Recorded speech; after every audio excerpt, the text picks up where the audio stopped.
Facebook থেকে স্টারের মাধ্যমে কিন্তু মানুষ হাজার হাজার লক্ষ লক্ষ টাকা পর্যন্ত ইনকাম করতে পারে। এখন বর্তমান সময়ে কন্টেন্ট মনিটাইজেশন হচ্ছে কিন্তু এই স্টারকে বেশি গুরুত্ব দেওয়া হচ্ছে, কারণ বর্তমান সময়ে কন্টেন্ট মনিটাইজেশনের যে ইনকাম, তার ফ্যামিলি চলবে তো দূরের কথা, নিজের ইনকাম চালাতে পর্যন্ত কন্টেন্ট ক্রিয়েটররা হিমশিম খেয়ে যাচ্ছে। তাই এই মুহূর্তে সবচেয়ে বড় সেটআপ হচ্ছে ফেসবুকের স্টার সেটআপ। এই স্টার সেটআপ যারাই পেয়েছে, যারা এটা নিয়ে কাজ করে এবং স্টার সেন্টাররা যাদেরকে স্টার দেয়, তারা কিন্তু অনেক টাকা পর্যন্ত এখান থেকে ইনকাম করতে পারে। কিন্তু অনেক নতুন কন্টেন্ট ক্রিয়েটর আছে যারা স্টার সেন্টারের পুরোপুরি সম্মান দিতে জানে না এবং তাদের পুরোপুরি রেসপেক্ট করে না, যার কারণে কিন্তু তাদের স্টারের আর্নিংটা কিন্তু বন্ধ হয়ে যায়। এই স্টার থেকে আর্নিং বন্ধ হওয়ার সাথে সাথে এরকম একটা পলিসি কিন্তু আমাদের স্টার সেটআপের মধ্যে দেখা যায়।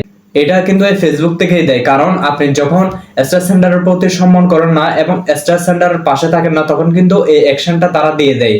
তাই আজকে আলোচনা করব কি কি কাজ করলে এই স্টার পলিসিটা আমাদের পেজে আসে এবং এটা থেকে মুক্তির উপায় কি। প্রথমত জানতে হবে এই স্টার পলিসিটা আমাদের পেজে কেন আসে। প্রথমত আপনার কয়েকটি ভুলের কারণে কিন্তু এই স্টার পলিসিটা আপনার পেজে আসে।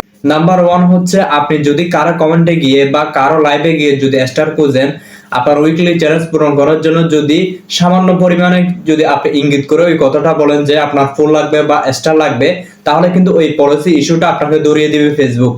নাম্বার 2 হচ্ছে, যারা স্টার সেন্টার আছে, ওই স্টার সেন্টার যদি আপনাকে স্টার সেন্ড করে, আপনাকে যদি ভালোবাসে একটা বা দুইটা, কেউ কেউ 5টা, কেউ কেউ কিন্তু 100টাও স্টার সেন্ড করে, আপনি যদি ওদেরকে পরিপূর্ণ সম্মান দিতে না জানেন এবং পরিপূর্ণ রেসপেক্ট যদি আপনি দিতে না জানেন, তাহলে কিন্তু এই ইস্যুটা আসতে পারে। নাম্বার 3 হচ্ছে, কেউ একজন পোস্টের মাধ্যমে বলছে যে আমার এখানে কমেন্ট করলে আমি 5 জনকে স্টারের ভালোবাসা দিব বা ফুলের ভালোবাসা দিব। আপনি ওইখানে গিয়ে কমেন্ট করছেন, ঠিক আছে, আমি কিন্তু রাজি আছি, আপনাকে কমেন্ট করব। বা আপনি ওইখানে কমেন্ট করছেন, আমি স্টারের জন্য আপনাকে সবসময় ভালোবাসা দিব।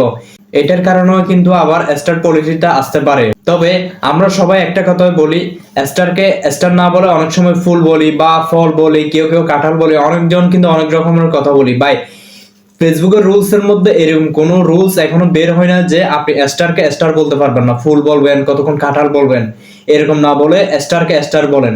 কারণ ফেসবুকের গাইডলাইন অনুযায়ী আপনি স্টারকে স্টার বলতে পারেন, তাতে কিন্তু কোনো ধরনের সমস্যা হবে না। এবার আসি এই স্টার পলিসি আসলে আপনার করণীয় কি বা আপনি কি করতে পারেন।